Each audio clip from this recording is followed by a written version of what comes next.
Frank, without missing a beat, Father's Day. Happy Father's Day to you. Happy Sunday Father's Day. afternoon. Hi there. Yeah, thank you. So I'm in a bit of a food coma at the moment. I just grilled some meat and had that with some cheese bread. Turned out, this pandemic, I've there's a concept in psychology where you have post traumatic stress, but there's also post traumatic growth. And that's whenever bad things happen, you take them, you turn around, and you work them to your to better your life. In a small way, I've used the pandemic to learn how to cook black beans and how to make the Brazilian cheese bread. And I have to invite you over at some point, or just bring you some of my cheese bread. It's made with tapioca flour, not the typical wheat flour, and very simple. It's a very simple recipe: eggs, milk, uh, Parmesan cheese, and tapioca flour, and and some oil. You need the oil in it. But anyways, setting that aside, I might fall into a food coma here. Um, Father's Day, but we have some topics to cover. You've got a lot going on in your life, so I want to ask if you would just let me know what's on your mind. Well, happy Father's Day to you, Noah, and to everyone else out there. Um, I actually took a nap. It's Sunday. I did take a nap. So I woke from Nice. that nap probably about 15, 20 minutes ago. Uh, in a lot of my work now, as you know, I'm getting ready for American Nationals, which is this coming week. So it's about 5 or 6 days away. I'm only going to do the no gi portion. Normally, I would do the gi and the no gi, but in light of, I missed pretty much all of 2020. I didn't train. I did do a lot of, like you were saying, post traumatic growth. I did do a lot of other styles of training. I certainly was cycling a lot. I was meditating a lot. I was out in nature a lot. I was doing a lot of shadow boxing, footwork a lot. And then other areas of my life certainly grew and benefited. But right now I'm doing a lot of deeper intellectual work. My sleep has been more erratic because I've been very consumed with a lot of projects at once. We've got some professional work stuff and projects that's lighting up, that's getting busier. We've got some postgraduate stuff that's coming up, postgraduate, trying to get into graduate school programs.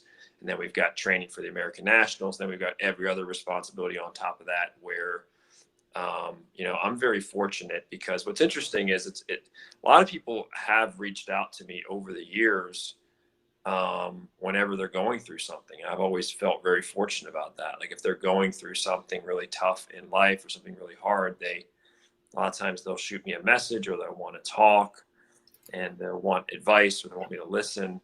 And I think it's because they know that I've been through quite a bit of stuff myself, that I'm a very resilient person and I just keep on keeping on. And that's kind of a blessing. That's kind of a skill set that I've had from a young age. So anyway, there's a lot going on. Sleep is so important. We always talk about that. It is so important. There have been periods where my sleep has been really good and I was getting good sound 7 hours most night and I was on a stable schedule. And I'm going to get back to that soon. But wow, it's been more erratic. So that intellectual work, man, that's a lot of brain power. Sitting. I'll tell you what, man, I'm less tired doing physical work, being on the go physically, than I Mm-hmm. am sitting down. When you're doing a lot of writing stuff and reading stuff and researching stuff, you have to be sitting down. Oh my gosh, it's so draining. It's so draining. It's almost hypnotic too, and it's not great for your energy levels. It's just not. So that's what I've been doing. The drill there. So anyway, we got a big tournament coming up, American Nationals. We're gonna do no-gi. I'm gonna do my age group. I've done I've either competed in the adult division, even if I was a lot older, even when I was in my 40s. Historically, I've done the adult division. I've almost always competed down age divisions. But this time, in light of everything, in light of still having my body heal, in light of, still some serious injuries I'm navigating and everything, I'm going to do my age group. But do I think that that's going to be easy? No, it's not. I mean, I don't even know some of these guys, some of these grapplers. You'd think I would know everybody and compete against everybody, but there's still names that come. It's the American nationals. It's amazing to me how many Brazilians come from Brazil, live in Brazil, train in Brazil, and they come to compete in the American nationals. It's like feels like the Brazilian nationals in some way. But anyway, that's what's at the top of my mind. And of course, we have the whole situation that's been unfolding off and on between Gordon Ryan and Robert Drysdale, that I kind of got dragged into. Didn't want to get dragged into it, but I'll explain more about that. I have gotten kind of dragged into that, and so we can talk a little bit about that and what that means and that situation. Yeah, I do want to hear what you have to say about that. I think we're the only podcast which has someone from the Henzo side of the family and then the Drysdale as a duo. So I want to, part of our. I think this is growing into a segment of our show here, and I'm actually just going to call it Ask Frank. And so, the question that I got is for this week, because this is starting to be a little thing. It's starting to notice that questions are coming in. Is when you go lift weights at the gym, what's the most important muscle to focus on in your weight training? Well, it depends. I would say that, there's just so many. I mean, you could make an argument that it's actually your grip or your grips, plural. You could make an argument that that's super important, especially if you're going to be a finisher. But everybody's different. I would say your neck, because if you're training for 20 years in these combat sports, I can guarantee you're going to get your neck just, people are going to crank and pull and yank on your neck. You're going to fall on your neck. You're going to twist your neck.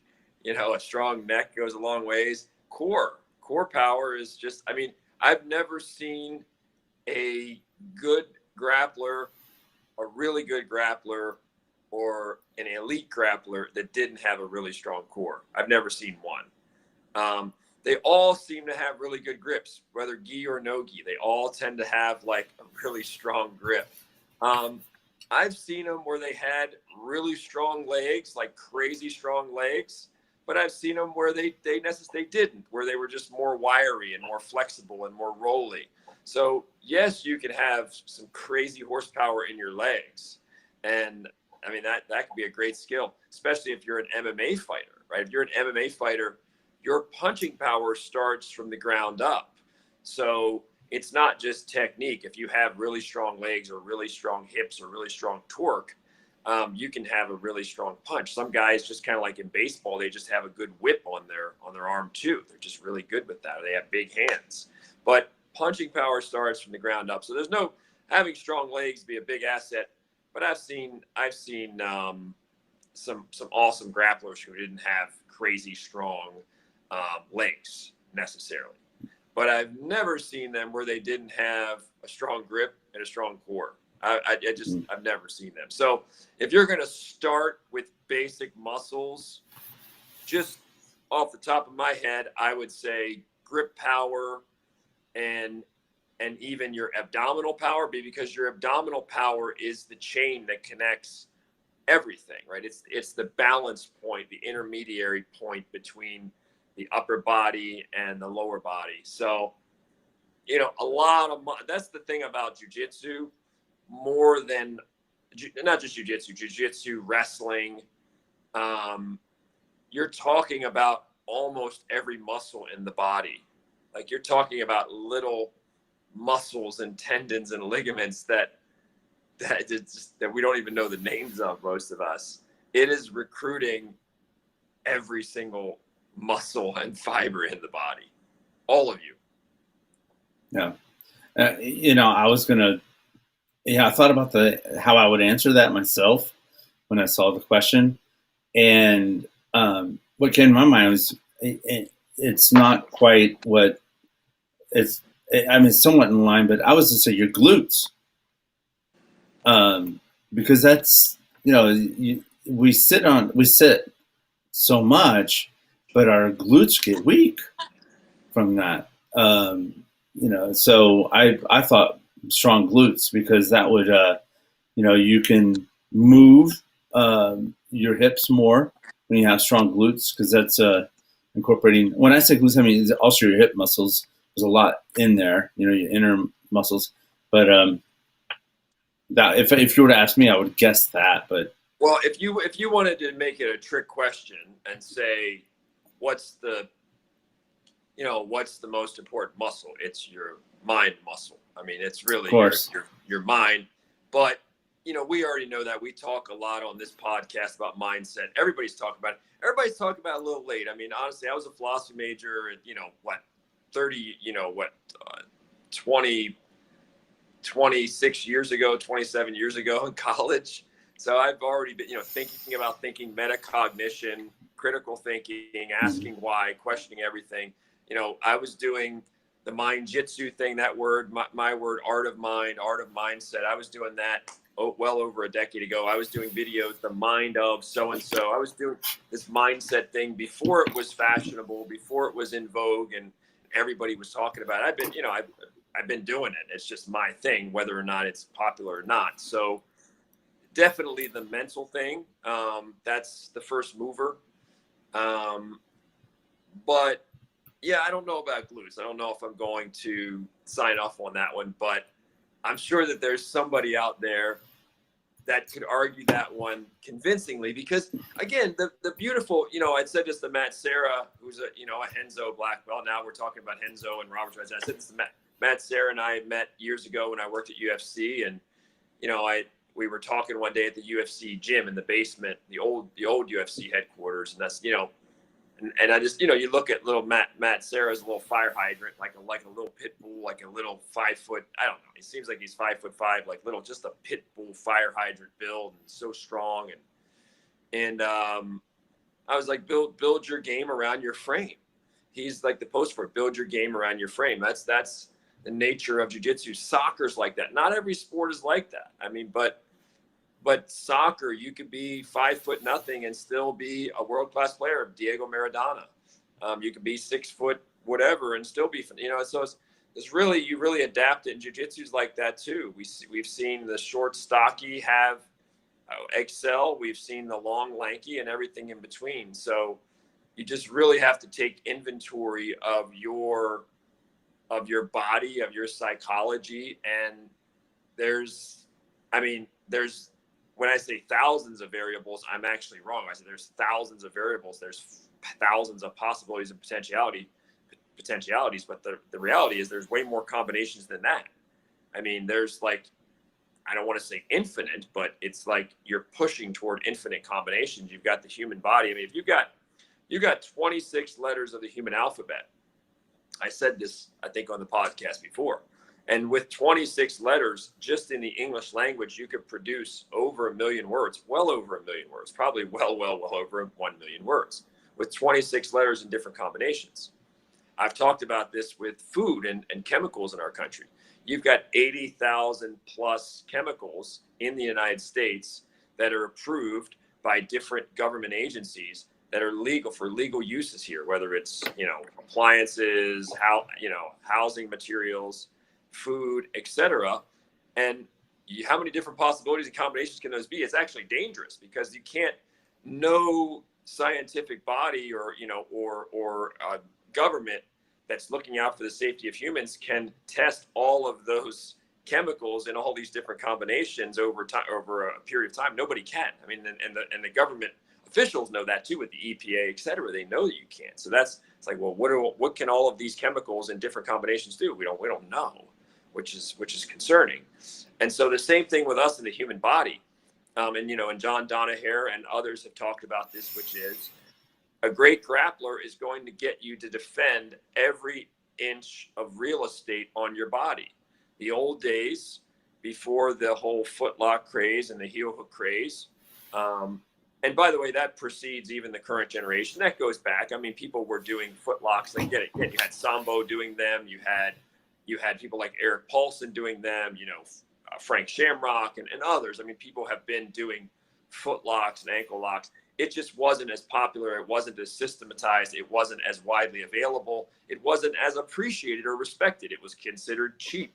It was considered almost like cheating, so there were problems, that there was a stigma, a negative stigma, unfairly, that was ascribed to it. But there have always been people attacking, the body. It just, we didn't see it. We didn't see where people are there now, great grapplers that are really forcing you to defend. And that's where we differ from boxing. We differ from Muay Thai. We differ even from judo in general. Jiu-jitsu, even wrestling in general, jiu-jitsu more than any of them is like every millimeter of your body, a good grappler now is going to attack. And so what needs to be strong now is a whole lot, even more now than ever. Yeah. As you're speaking, I was thinking of, you referred to fighters of the past, and one of them I want to bring up. I'm still reading his autobiography, and that's Enson Inouye's "Live as a Man, Die as a Man," and I'm about halfway through it finally. I've been committing myself to reading it every day. I don't want to take away from the work that he does, but I do have a request to fighters. Please hire an editor before, I mean, just like, it's just in my little rant a little bit, I want the nearly the same level of effort that they take in their sport. If they would if they were universal in their approach of things, when they leave a legacy of what they write, he had good material, and a lot to say. But you can see where there's repetition and things like that. But it's good to for me, I'm getting some color in some of the stories, like his interactions with Helson Gracie, and which this seems like one-sidedness. And I'm coming back to you in this point that I'm making here, why I'm bringing up Enson.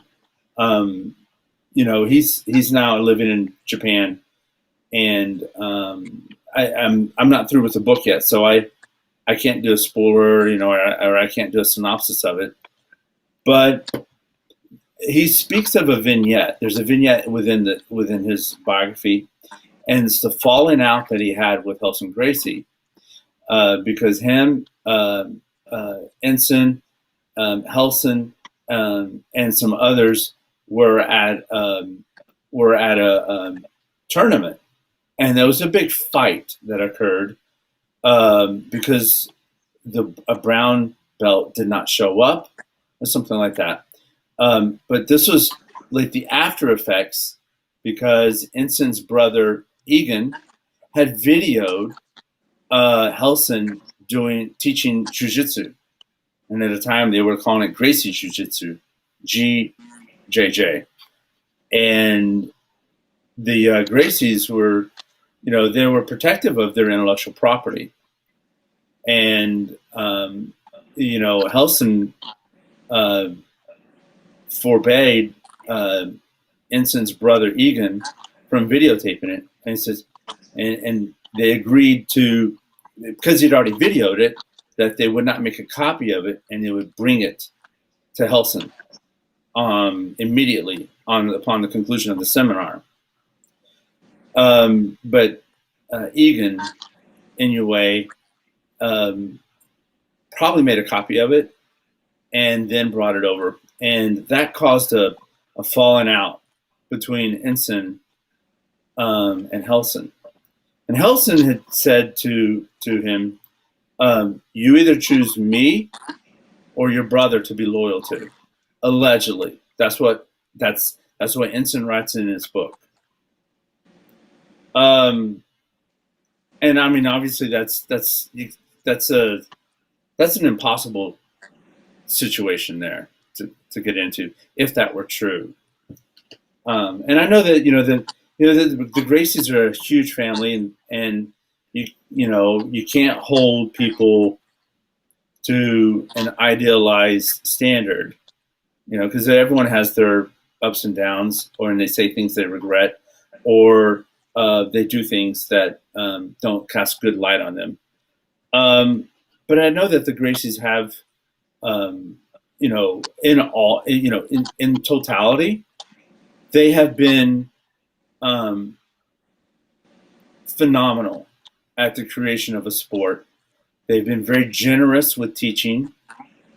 And, I do feel as though, the family, they hold on to something that it's their name, they're associated, it's their brand. And, there's nothing that takes away from them or from the matter whenever they defend their intellectual property. It's not something you can really copyright other than, works of art. So I'll just say my heart is, loyal to them, to the family, because I'm grateful for what they've done for the sport. And especially so with Henzo, because there's we talked with that bond between a teacher and a student in a classroom setting. You don't get hurt other than a paper cut. In this other kind of setting where you're in jiu-jitsu, it's a sport in which you can get hurt, but it's also something that protects you in the moment you most need it. So that bond of loyalty that occurs from that instructor, and their agent instructors, like Sapo he teaches under Henzo, just like Danaher taught under Henzo. Your bond ultimately is to that instructor. That when you choose to make it, and it's something you should keep. It's something that's everlasting. And part of that everlasting bond, when you make that, is there's going to be ups and downs. They're not perfect. I felt really, I didn't deify Henzo, but I thought really highly of him. And then as time went on, I saw a video of him. He says things that are homophobic. He says things or he did something in a fight where he kicked a down fighter after the decision was made, or whenever the referee called it off. But I don't, on the totality of things, you can't judge a person just by one act or one thing they do. You have to judge them by, this. It's a position of trust, and it's also a position of a servant leadership where they continue to do things in the good of the sport. In the furtherance and the advancement of the sport itself. So I wanted to say a few things there, because when like right now I'm away from Henzo's, but I'm in a position where I want to train elsewhere because I need to train, for my own health. I need to train. And then when I train under you, you're teaching me lessons, and we have a bond. We're a friendship, and you take a place of teaching me things. I think that we talked before about that. What do you call that? Um, Creonchi. And I know Robert Drysdale has talked about that in the past as well. But I wanted to say, like, I know last time when we had a podcast last week, I talked about how what Henzo's is to me and my desire to get a black belt. It does go further than just paying dues at a gym, because it's something very important, and you should value it. If you care about it, then you're going to put many years of effort and suffering towards that goal. So, anyways, I just wanted to say a few words about that. As far as gym loyalty or instructor loyalty, it's not to a gym. I'm not, Yeah. You there, Arnold? Yeah, I'm here. Yeah, I'm here. Can you hear me? Uh-oh. I'll add Frank back here in a second when he comes back on. So it's important to have loyalty to your instructor.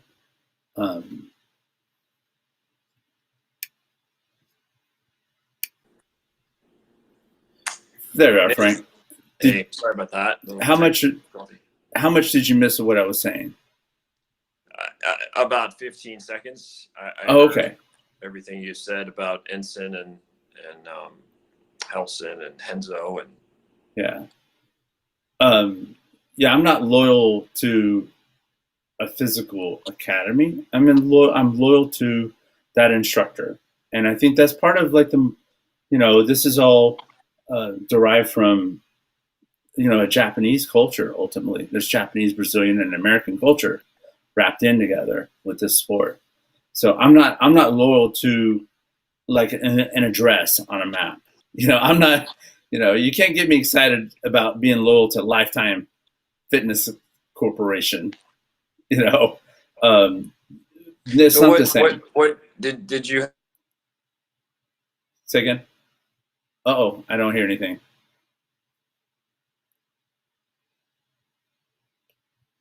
I don't hear anything. Nothing. I don't hear anything. Your mic is off. Uh-oh. Well, there you go. I'm sorry about that. That's okay. Can you hear me okay? Yeah, I can. What was your question? Is there I was asking you, is there a question in there? Did you have something that you wanted me to comment regarding all that whole scenario? Oh, my monologue. Yeah, now I wanted to share that with you because it's an observation. Now I said that a bit contemporaneously. Like I didn't have that was coming from my, I guess from my heart. And so it's a little unedited, I know it's meandering a little bit, but the point is, in some way, you've got to be loyal to something in this sport, and it better not be an address on a map. It needs to. It's with a person. It's with an instructor, and that's okay, and that's great. Well, and I don't think loyalty is something that that I value. The older I get, the more important it becomes as a value, incorporating it into my own value system. But I do think if I looked at all of my life, I could find situations where I didn't value it as much, and I was just coming and going, whether it was a job or whether it was this opportunity or whether it was a romantic relationship. There were times where I was doing what was best for Frank. There were a lot of times. And Uh-oh. You're frozen. Frank, you're frozen. You're frozen.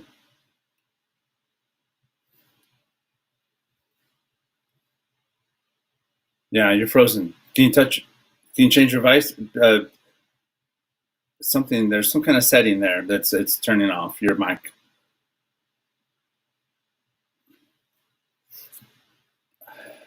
Nothing. I mean, there's something. There's something there. It switches it on and off. I don't know. That's unfortunate.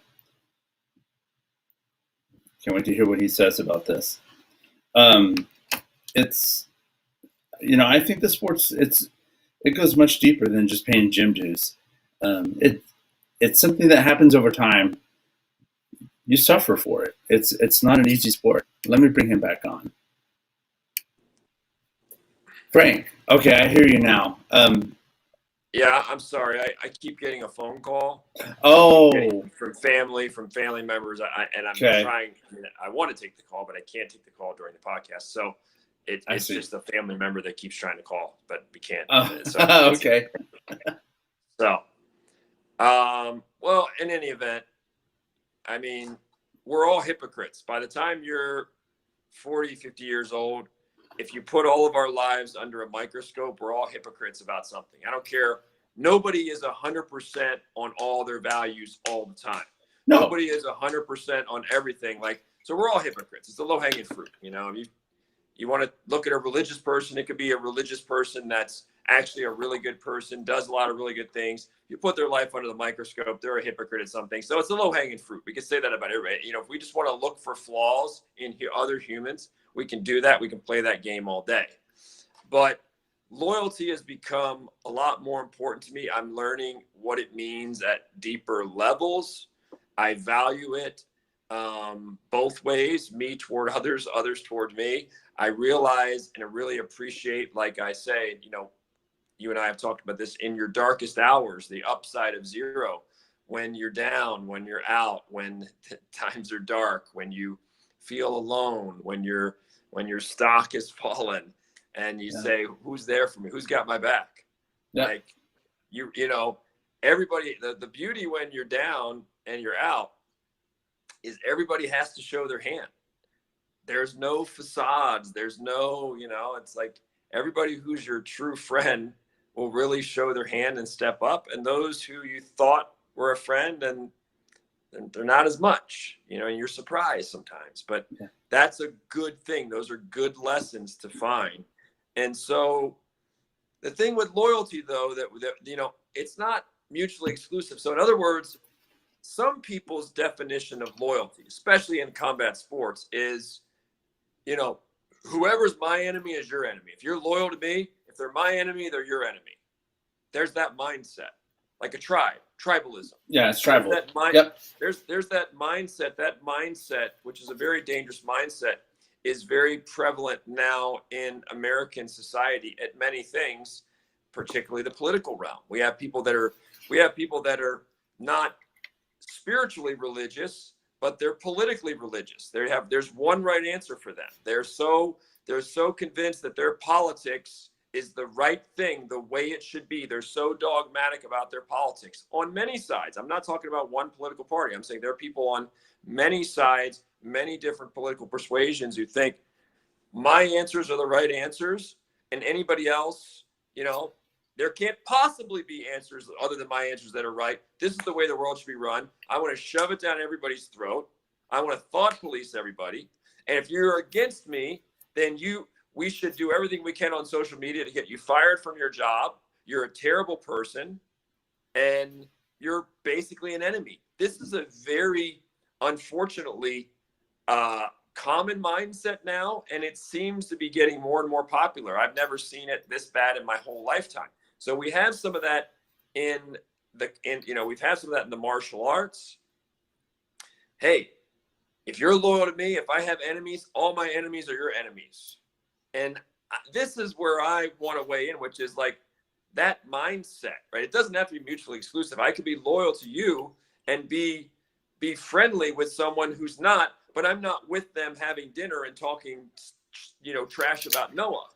In fact, maybe what I'm trying to do, which is my personality, because everybody has different personalities, my personality might be in the back of my mind, can I unite? Can I find common ground between these two people that don't get along and somehow get them to forgive each other, or get them to see each other's viewpoint, or get them to come together, or have a reconciliation, whatever. So Absolutely. you can Absolutely. be loyal to someone and still like or understand someone who, someone who doesn't get along with them, but you could just refrain from talking badly about either, or you could defend your friend, but you could still like that other person. You could absolutely defend your friend or your coach or your instructor, but you could still like that other person, see the humanity in them, right? I mean, so I don't go so far. I'm not saying I couldn't if we were in a war zone, or if we had, if we were in some really extreme circumstances where someone's life was in jeopardy, or there was, there was a war going on, then tougher decisions have to be made. You might have to dig in and become more extreme. People sometimes do. But just in a civilized society, I still believe, even with loyalty, I believe in diplomacy. At the older I get, I believe in some diplomacy. I believe in reconciliation. I believe in forgiveness. I believe in seeing the humanity in other people. When I was a journalist, Noah, I would go into prisons and I would interview prisoners that did, they were rapists, they were thieves, they were serial thieves, they had killed people. Now, when I went to interview them, a lot of journalists think it's their job to go there and to judge them and send off this vibe as to how despicable they are and guilt them. And, that was not my role. My role, a lot of times that I felt, for me, was to go there and to understand them, to find something. If I'm talking to someone, this is my mindset. And I could be a passionate personality, but my mindset is, especially in that role as journalist, can I find something I like in this other person? Can I give them the benefit of the doubt? Can I see something of it? I gotta find something I can like, to just show up at the interview and be like, okay, I know 2 facts about them. They were convicted of this and this. They're a despicable, disgusting, terrible human. I hate them. I'm gonna go interview them, and it'll make for a good story, and it'll be entertaining, and I'll be able to say I was the only one who got the interview, and I'll be able to massage my ego and inflate my ego, right? I don't think that way. I didn't think that way 20 years ago as a journalist. I think like, I'm going to try to humanize, to try to understand this person. We did the same thing at UFC. You know what people thought about UFC fighters? Most people in the beginning, they thought they were savages. I mean, people who weren't around now might have a hard time. That was what a cage fighter was. Cage fighter was a bad word until about the last 7 or 8 years. Telling someone you were a cage fighter was a bad word. Telling someone you were a jiu-jitsu player in Brazil once upon a time was like, you're a thug. That's right. You're a thug. You're a troublemaker. You're violent. You like to beat people up. You like to bully people. So, now what we did at the UFC, from the editorial team to the video teams, to the public relations teams, to the marketing teams, to Dana White, we humanized the fighters. We said, look, we have math teachers. We have people that, go to school to be a cardiothoracic surgeon, but instead they chose this. We have whatever, police officers. We have Army Rangers. We have people from many different walks of lives, and most of them don't have criminal records. Most of them are law-abiding citizens who are more likely to protect you than to harm you, than to bully you. And so we had to humanize, but we had to create respect for the fighters, understanding. We had to teach people, what does a day in the life of a fighter look like? That was a revelation to a lot of people. A lot of people were like, they didn't imagine, they didn't even know, what does a fighter do in their life? Like, fighters are living cleaner than most people. Good fighters, professional fighters, are living cleaner. You can't party and do all the other things. So, so in any event, when you talk about loyalty, it doesn't have to be mutually exclusive, where because I think in the bottom line, a lot of these skirmishes between different camps, this instructor or this athlete hates this athlete, or there's a rivalry there. The tribal thing. I honestly think it's as simple as the TEDx talk I did. It's just all ego driven. It's just ego egotistical, ego's out of control. It's nonsense. It's wasteful. It's just a waste of energy too. It's just people wanting to massage their own egos, people wanting power, people wanting to control everything. And I understand and I get it. So I'm not criticizing everybody because I have flirted with a huge ego, with wanting to control so many things beyond just myself. I've been there. I understand it. That's why I've done TEDx talks. So that's why I was a philosophy major. That's why I have a brand that's Mind Jitsu. I get the human ego, the exploration of the human ego. I get it. It's not new for me. But when I'm saying it now, more mature, is like a lot of this stuff is just high school stuff. A lot of these petty robberies, it's just high school, BS. It's not really worth it. Really, at the end of the day, okay, all we really can control in this world where so many of us want to, say, I want to change the world. And I do too. That's the paradox. I want to change the world too. I want to make a bigger impact. But then I realized, my God, it's hard to change yourself. Just to change yourself and make yourself a high quality human is that's like that'll be your masterpiece. That'll be your life's work. To try to control everybody else, it's like, it's almost fool's gold. All you can do is, if your life's a mess, clean up your life, and then maybe you'll inspire other people, and they'll be like, how'd you do that, Noah? How'd you do that, Frank? They'll want to pick your brain. You'll have credibility. And then they'll decide if they want to use some of that or not. And if they don't, you can't be mad at them because it's their journey. And when the student's ready, the teacher appears. They might not be ready. You and I might not be the right voice for them, but we'll be the right voice for somebody. We're not going to be the right voice for everybody. We're not going to probably be the right voice for most people. And that's okay. But maybe we'll be the right voice for some people. And then the people that we're the right voice for will reach those other people. And maybe we won't reach a lot of people because they're just doing something else. They don't like our voice. That's the world. But to sit here, I have more peace of mind. I have my hands full cleaning up and building my own life and creating this beautiful little universe with the people that are in it, and the value system, like spreading those values or embodying those values. I have my hands full with that. To sit here and worry about what other people think, what other people say, and I can control what I say. And I can say, if I'm sitting out there and I'm talking about somebody else, did I have to be negative in my energy? Did I have to have negative energy talking about another person? Did I have to slam them, and say something really bad about them? Did I have to pretend that I'm greater than them because of X, Y, Z? I have a choice in that. And what I say about other people and the energy, the vibe that I say it in, can have a ripple effect where now I've made somebody out there mad. Now I've got an enemy or something like that. And that's what's happening. And that's just ego driven. So when you and I talk, my intentions are to tell good stories. My intentions are to enlighten people, be thought-provoking, talk about the values things, talk about some issues that don't get talked about maybe as much, talk about them in deeper detail, offer possibilities. But I am worried always about the intentions, and I miss the mark. There are many times after our podcast, I'll think, Frank, you should have said that more positively. You didn't have to say that about that situation or that person, because I don't like to get into the negative stuff, the dramatic stuff. I like everybody. If we say something about John Jones on this podcast, even though it may seem critical, make no mistake, I like John Jones, and if I meet him, he's always welcome on this program. And if I meet him and I had lunch with him, and if he needed something, I would pick up the phone, whatever it was. There's nobody we've talked about on this podcast that I wouldn't break bread with and have lunch with and smile with. And if they wanted to talk about something or they wanted advice or whatever, there's nobody that we've talked about. So that's the way that I like to be. That's part of my ethos. I don't want to be hating anybody. I don't want enemies, not because I'm scared of enemies. I'm a pretty brave guy, just because that's not really my nature. I'm a forgiving person.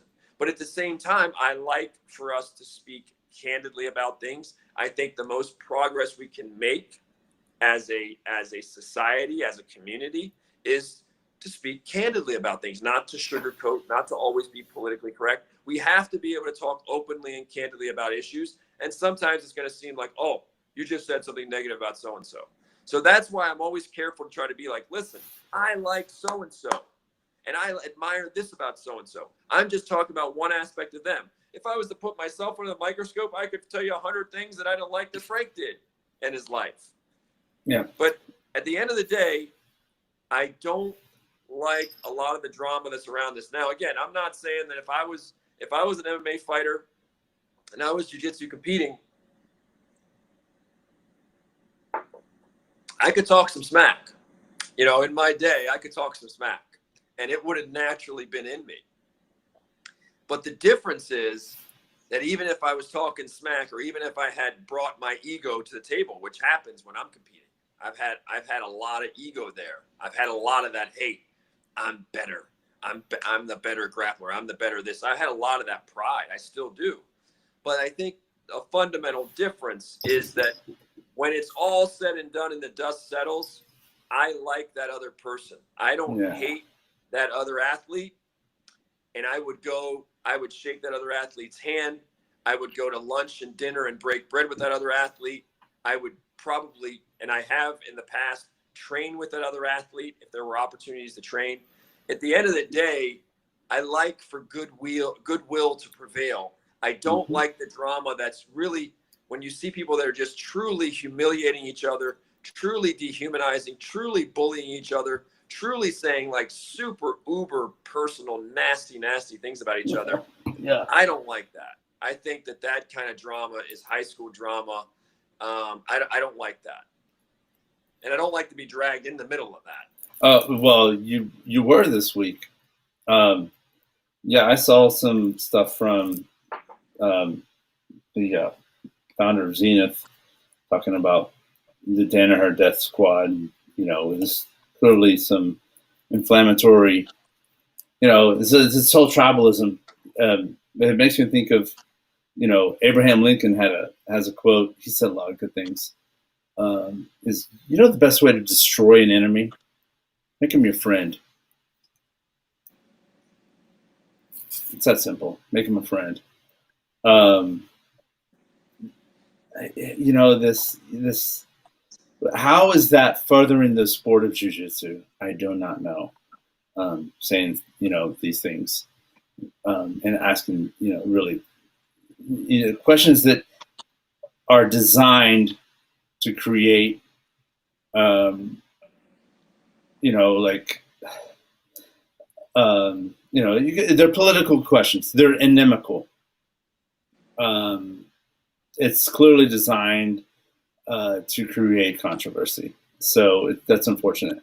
But hey, you know, I get it. You know, there's where you are in your life and what you need to do, and to bring a little sun, a little light. You might create some heat. Understandable. But look out further than that as well. Have that align with, you know, long-term goals, long-term plans. How does that further the sport of jiu-jitsu? If you look at what's going on between Robert and Gordon, right? Yeah. And I've said before, I've talked with Gordon's mom in Finland. I was there in Finland when he won double gold, and he was humble and graceful in victory. And Gordon's just phenomenal, right? And I like Gordon Ryan. Like I'm familiar with his career. I'm familiar with his Instagram, his posts, and I like him. And I like him just because I like him. I understand him. I don't have any reason not to before all this happened. And so, you know, and his mom was nice enough to talk to me for about 5 minutes. And so, you know, and I certainly would try to, you know, Gordon has messaged me on social media. I've messaged him, you know, several times, and he's been nice, interacted with me a few times on social media. So, you know, before this latest flare up, I mean, I like Gordon Ryan. And of course I have, you know, an 11-year, 12-year history with Robert Drysdale, training with him, and learning a lot about jiu-jitsu from him. And the atmosphere that Robert has created has enabled me to train with a lot of top jiu-jitsu players, UFC fighters, MMA fighters. So it's been, it's benefited me considerably. So to see this all happen, I mean, it's just, bottom line is, it's just all egos. It's maybe about a lot of money, and it's maybe about a lot of followers, right? At the end of the day, at the heart of this, whether it's intentional or it's not, and I like both guys, and I would love, as I said to Robert, what's an end game here? I got him, I interviewed him, and there were, team of videographers there, and I got to interview him, and just like, all right, Robert, here's your chance. Explain to me what the heck's going on. And, challenged him a little bit about, hey, do you think you come off as arrogant? Why are you like that? Are you aloof? What's going on here? What about the allegation, this match fixing thing, ADCC? Explain this. Let us into your brain. But this whole thing is however you shake it, it looks like it's about egos. It's about followers on social media. And ultimately, it's probably about money, right? This controversy sells, sort of the Ringling Brothers and Barnum Circus, the P.T. Barnum wisdom that no publicity is bad publicity. And again, so for me, and it's also about, Wayne Dyer once said, it's better, and I said this to Robert during the thing, it's better to be kind than right. It's better to be kind than right. Now, the first time I heard Wayne Dyer say that, as a philosophy major, as an ultra competitive athlete, as a guy who had a pretty considerable ego, I'm like, better to be kind than right is the most absurd quote ever. Like, that's just ridiculous. Like, I was that guy who was the vice president of the debate society in college. Like, I want to get the last word in. I want to eviscerate you in a debate. I can see all the flaws in your premises. I'm going to destroy you. I still have some of that in me. I know you do. I still have that some of that firecracker, that intellectual firecracker in me. Yeah. But I do understand what Wayne Dyer and others meant by that, which is, you don't always have to be right. Sometimes it's better to borrow a phrase from the Christian, to just love thy neighbor, to just bring goodwill, than to be right about everything, than to unearth, I'm going to make you feel small. I'm going to make you look like a hypocrite. Like you said, sometimes it's better to just make a friend and know that there's things that the other person has that are going to bother you, and vice versa. But it's just better to make a friend than to make an enemy. A lot of times it takes the same energy to make an enemy than it does a friend. In fact, it probably takes a lot more energy to make the enemy. You probably usually have to work a little harder to make the enemy. It's easier to just make a friend. So better to be kind than right. People say, well, are you asking me to be a liar? Are you asking me to be disingenuous? Are you asking me to be the fake? Like, no, I'm just asking you, have more positive energy. When you mention that other person, like, try not to just go out of your way to say bad things about them. Like, if you're gonna talk about that other person, you don't even have to mention them. Like, even with what happened here with Robert and this whole situation. I mean, I said to Robert, like, what if you had let's just say hypothetically, what if you had just not mentioned, you mention your top 5 teams, but you don't mention Down Here Death Squad, but you don't make any negative comment or anything like that. And so then, yeah, I mean, I guess Gordon or someone else could take offense to that, but it's different, right? There are different ways I can go about. There's a lot of different ways to say something. And, and then the other thing I asked Robert is, like, what is it? And I would ask this of Gordon as well. If I was to interview Gordon, what is it that makes you feel like you need to be vocal about certain things? Because we could all have opinions, but it's different when you have opinions and you feel like, I need a microphone, I need a camera, I need to blast this. This opinion needs to be broadcast all over the world. What is it in us that I think, Frank, want to be outspoken and so vocal and so outspoken? Now, you had an opportunity to sit down with Robert Drysdale, whom you received your black belt from. I'd like to see you sit down with Gordon Ryan and have that same opportunity to interview him, because that way there's nexus with that. This cat, by the way, he's a little crazy, so I have to hold him every day. Otherwise, it's a side of you we haven't seen on the podcast. I have to hold him. He's like a small child. You're the cat whisperer. You're making Brazilian cheese bread. You're making whatever special black beans you're making. Fajal. Yeah, whatever that's Fajol.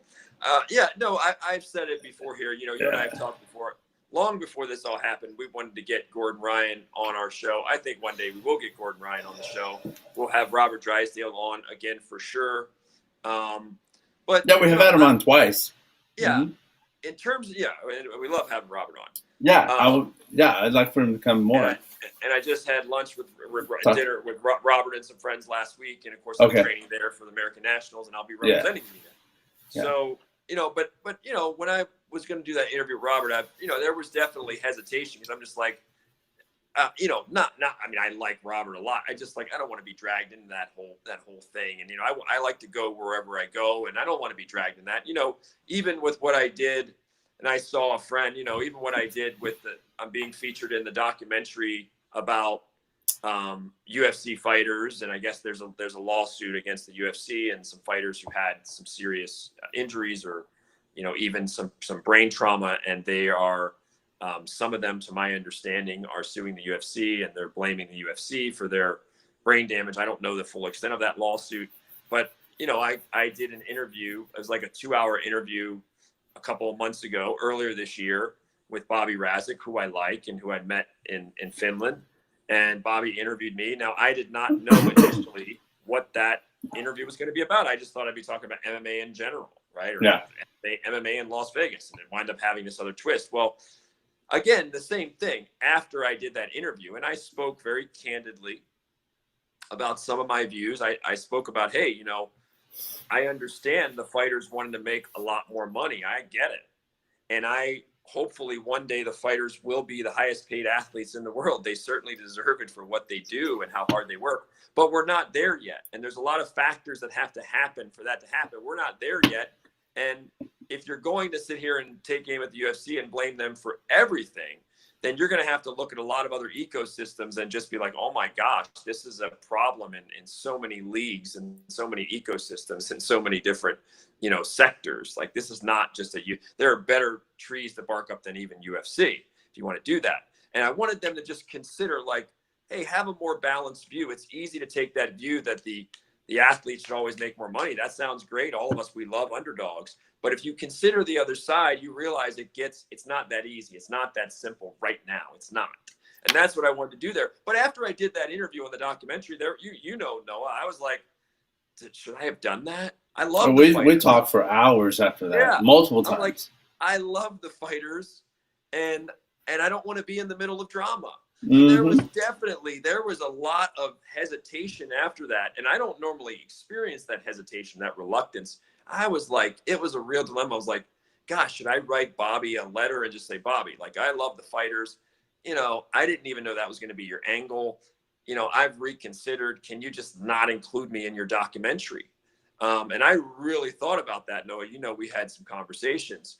And that's because why? Not because, I still thought I was bringing up some very valid questions. I thought the things I was talking about, a lot of those things are things, it should almost be a seminar for young fighters. The things I was talking about there to educate them, it should almost be a seminar for them to at least consider a lot of other variables, a lot of other things that they might not be considering about this industry. There's a lot of layers to this cake for you to be a good fighter, a long-term fighter, a profitable fighter, for you to create a brand. There's a lot of layers of that cake, and that's some of what I was talking about. So there is value in there, and I could be coming from a very loving place toward the fighters. But the way, so anyway, I had that hesitation. I'm like, wow, I don't want to be dragged in the middle of that, right? Even though, of course, I worked for UFC, I worked with Dana White, I like Dana White a lot. And so then I saw a friend last week, and a friend said to me, he said, man, I was talking to some people associated with the documentary, and they said you were awesome. And I'm telling you what I think is going to happen, Frank. I think the UFC is going to hire you back. That's what he said to me, because I used to work for UFC. He said, I think you're going to get a job out of it. I think the UFC is going to hire you back. I said, brother, wait. I said, first of all, I don't even know what Bobby, I like Bobby. I trust Bobby. I don't even know what he's going to include what I said in there. So I don't even know how I'm going to look or how I'm going to come off. And secondly, I did not do that to try to get, I'm not currying trying to get a job with the UFC. That was not, I'm just, as a person who's been in the industry, I'm just trying to offer a balanced perspective of other considerations, other variables that people should consider. I am not, and I repeated to him like 3 or 4 times, guy that I respect, like, brother, I am not trying to get a job with the UFC. That was not in my brain anywhere. It's just, these are things I would talk about if I was 80 years old. You know, the sport will be different then and fighter pay will be different then. But if I had been a much older man and I had been retired, I would have, you know, said a lot of the same things. So in any event, I certainly don't like being the older I get, dragged into the drama, because like I said to Robert, when I asked him, hey, what's your end game here? And when I asked Robert what his end game was, I actually wanted this is just me. I wanted a better answer. I wanted him to have a crystal clear notion. And it seemed to me in answering at the time that he didn't have a really good end game in mind. And I did. I thought, you know, my really good end game as an outsider is you, me, Donna Hare, whoever, Mo Jassim, we go to lunch, we go to dinner, we talk it out, we argue it out, we eat, we laugh. And like humans, we see the good in each other, we forgive, we move on.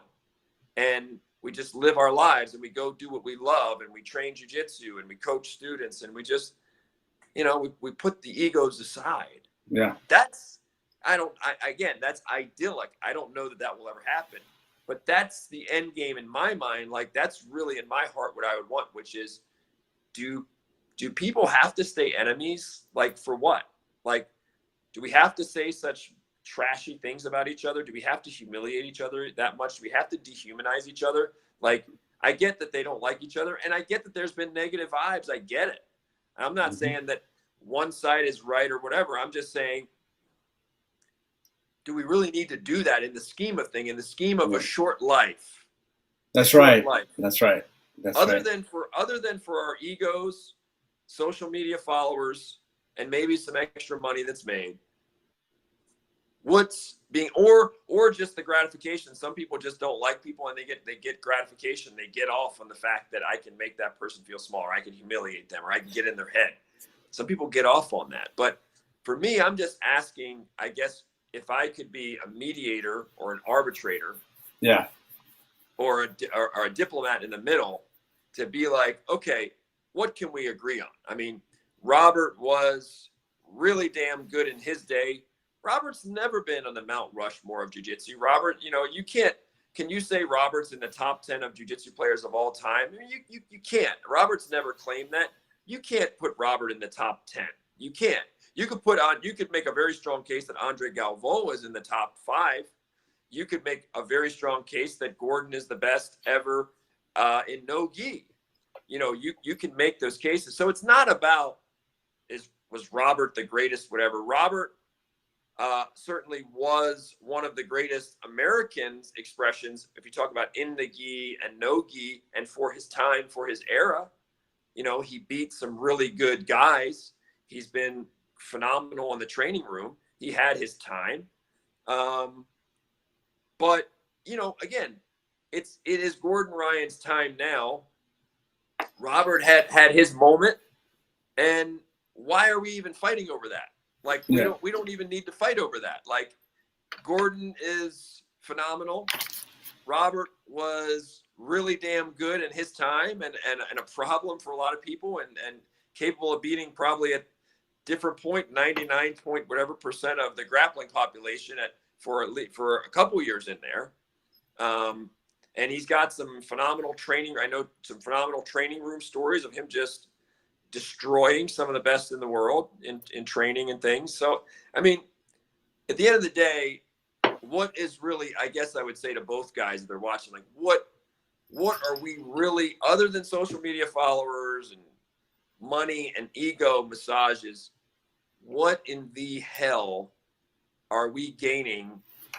I mean, it's a little entertaining for some people. It's entertaining. Frank, give me 1 second. I gotta let this cat free. He's been rubbing my leg to the point I think he's rubbed all the hair off of it because he wants out of this room. We don't need to hear all that, brother. Well, he's just like, he wants out of here, so he's very friendly. 1 second, let me grab him quick.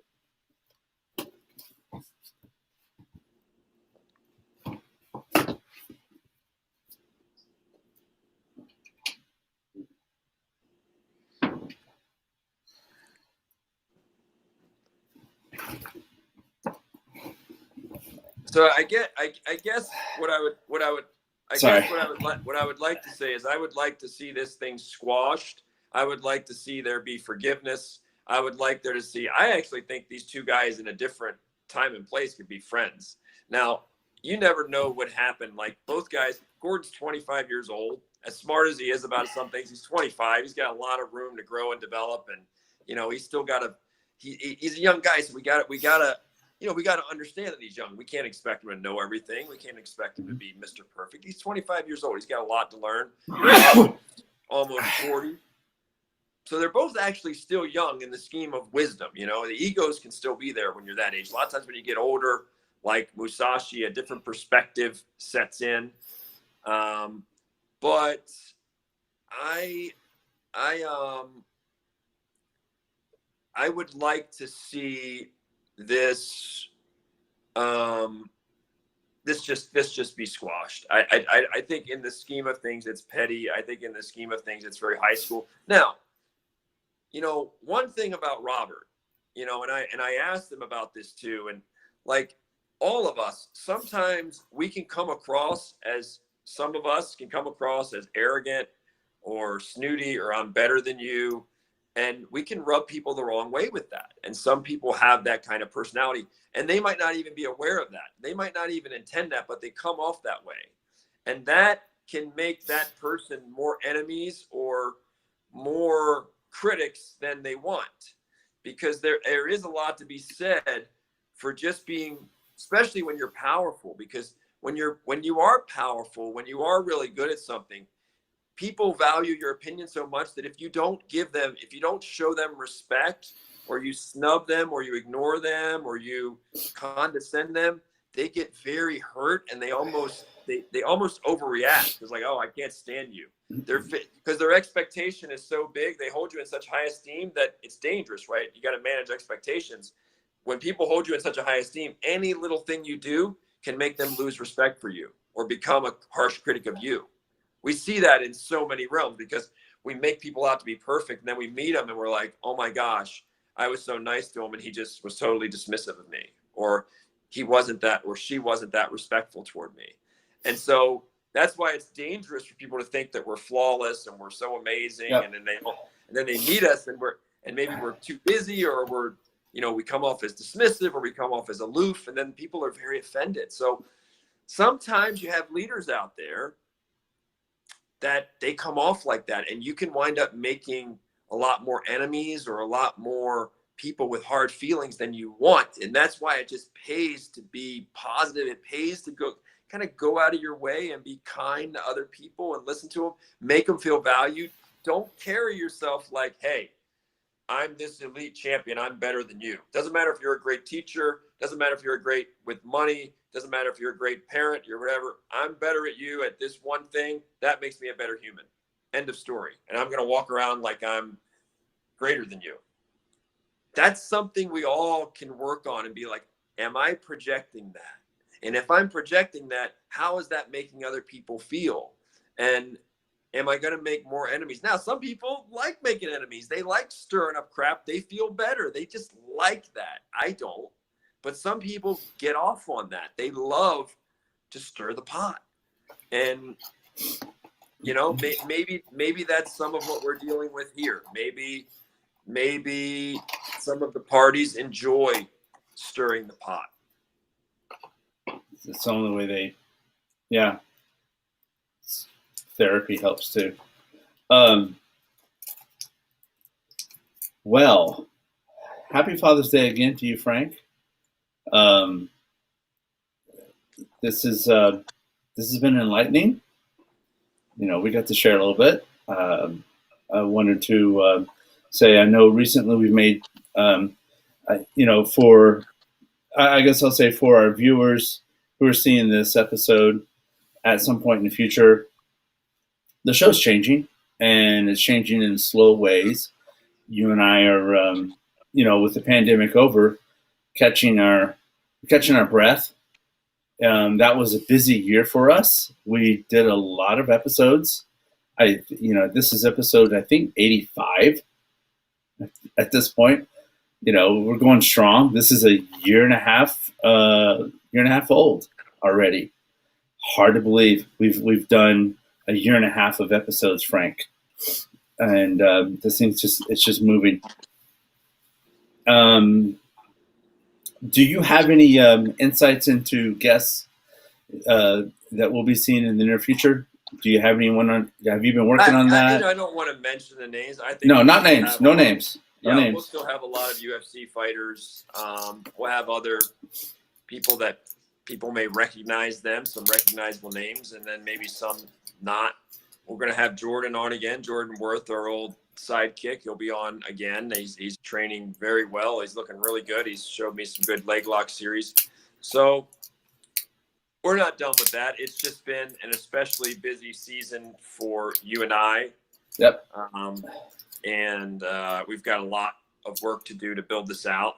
And I think the more that we build it out, I think the more that some people out there will want to be on the show. And I think we'll grow it in its popularity and its visibility. But, I'm fortunate from my long career in the martial arts that I've made a lot of relationships. So there's a lot of people that we certainly can have on. But I do want to say the final thing here with everything is what we have to remember is,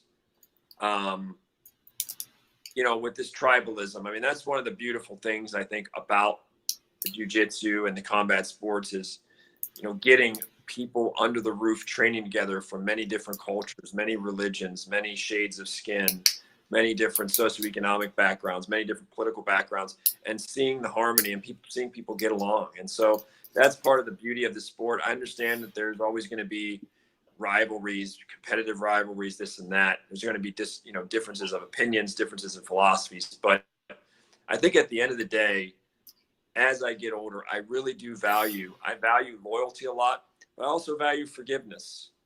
I value seeing the humanity in that other person and trying to find something that I like. And so I would just encourage people too, man, don't let the sun go down your anger. Try to forgive each other. Even this situation, Gordon and Robert, if either guy's watching, man, I would just say like a prayer of forgive each other. Just see the humanity in each other. Respect what each other have done. You guys have both done some awesome things. Like just get to a place of forgiveness. Go break bread. Go have lunch. Squash it. Bury it. It's healing, man. It sets a great example. It's healing. Life is short, and it doesn't do anything to hurt either guy or hurt your ethos or who you are. It doesn't make you look smaller in any way. I mean, it only multiplies. Makes you look bigger. Yes. Makes you look bigger.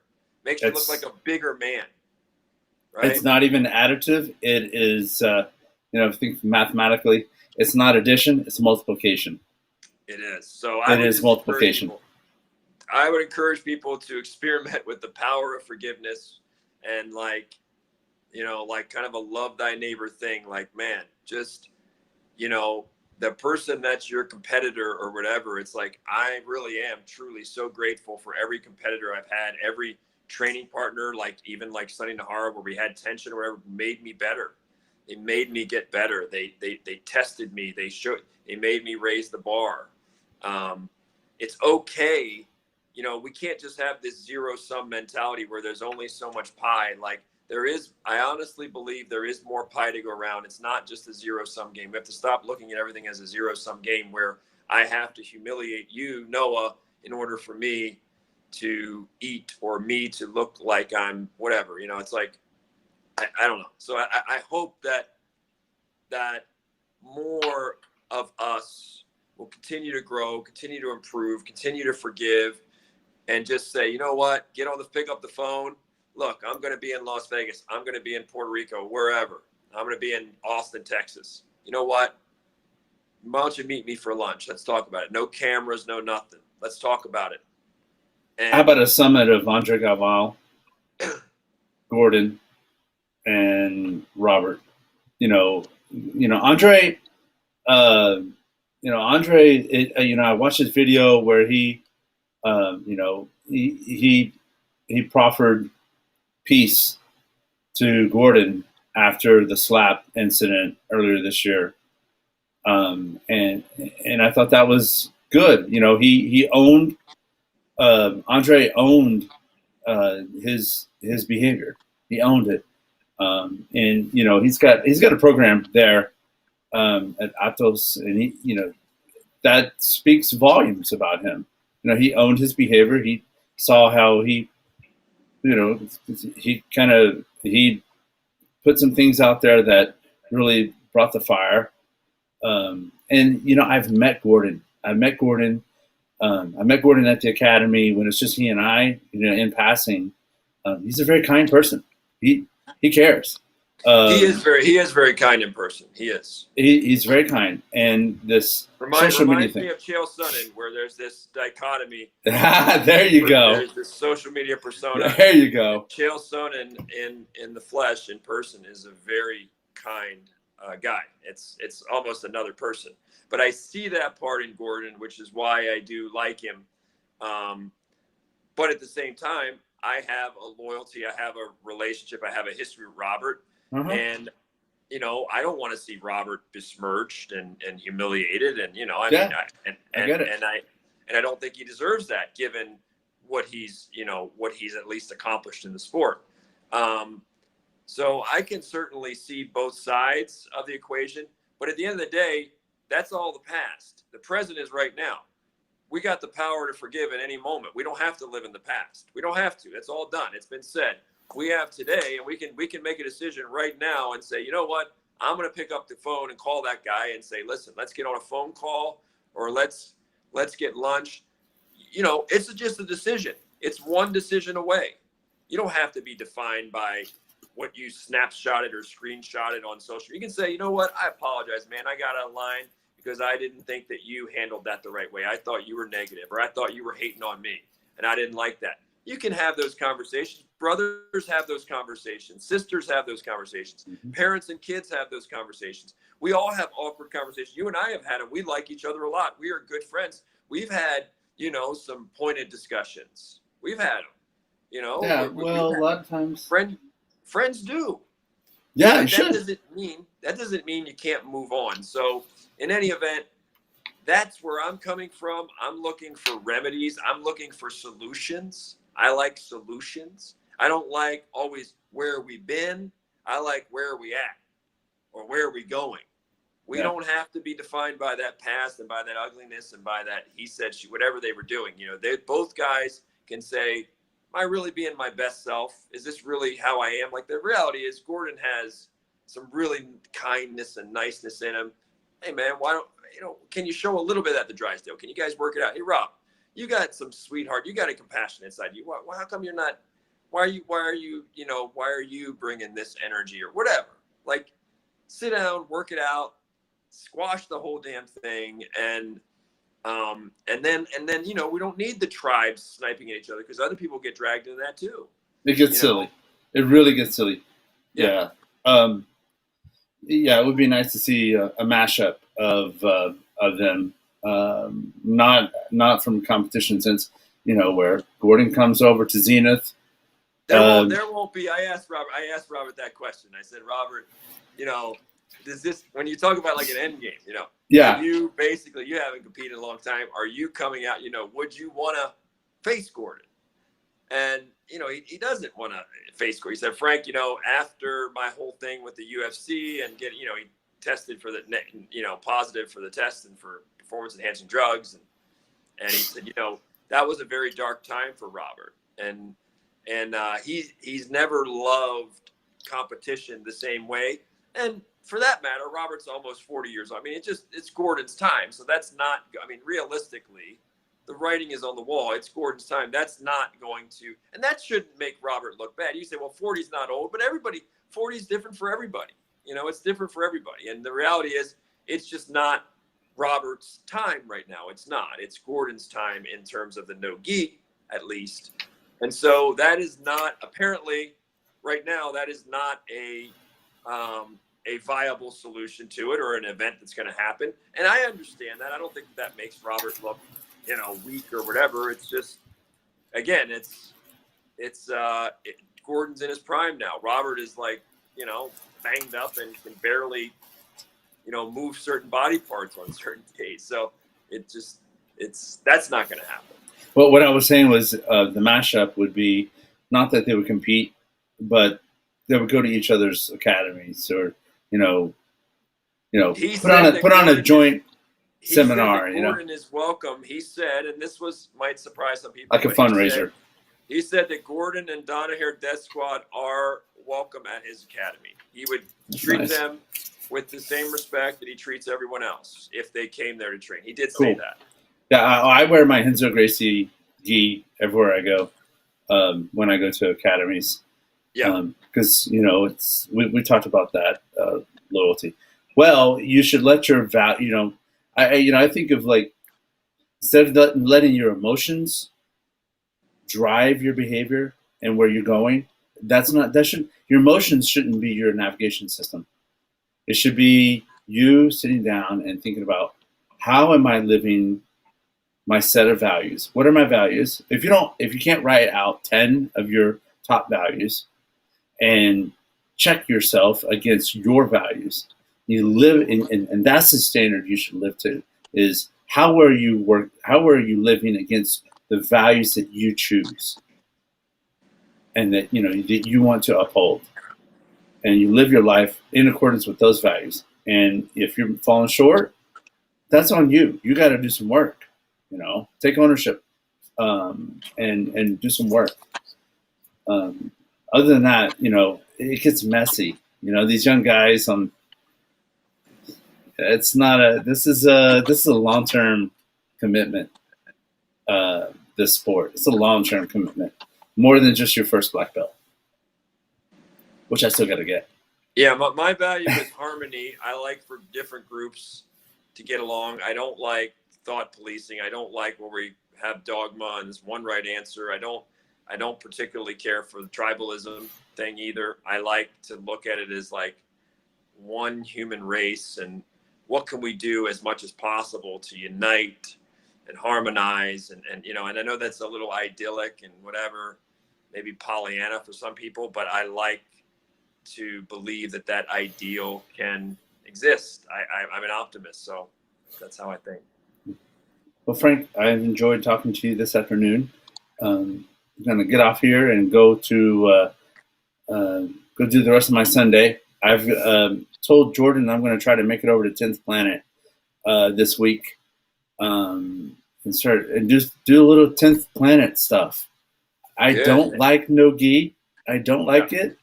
I don't, but I'm going to go to where I don't like stuff. I gotta go train to that. And so they've got a good Coach Casey. They've got a good Casey Halstead. They've got a really good environment over there. They're very welcoming and hospitable to people who aren't their students, and they've got some really good grapplers too. So, I think you're gonna have fun over there. Yeah, I'm gonna try to make that in the early mornings. Jordan's already rolled out the welcome mat for me, so I'm looking forward to it. Yeah, 6 a.m. and that's a half hour away from here. So that's a miracle that Coach Casey was able to get him to get up that early. I haven't got that far. Anything is possible when Jordan Worth is teaching 6 a.m. classes. Then we know anything's possible. Anything's possible. Yeah, he's. It is amazing that he's teaching the early classes. Well, it's good talking to you, Frank. Do you have anything else before we wrap up? That's it, man. I hope everybody has a good day out there. Happy Father's Day, and we'll see everybody next week. All right. I'm looking forward to our next discussion, which, as I like to always say, it's 1:30 Pacific, 4:30 Eastern on Sundays. We keep it consistent mostly. Give us 15 minutes. There might be something going on where we got to work out technical stuff, but we're getting online within that time frame. Happy Father's Day again. I will see you later. See you, bud. Bye.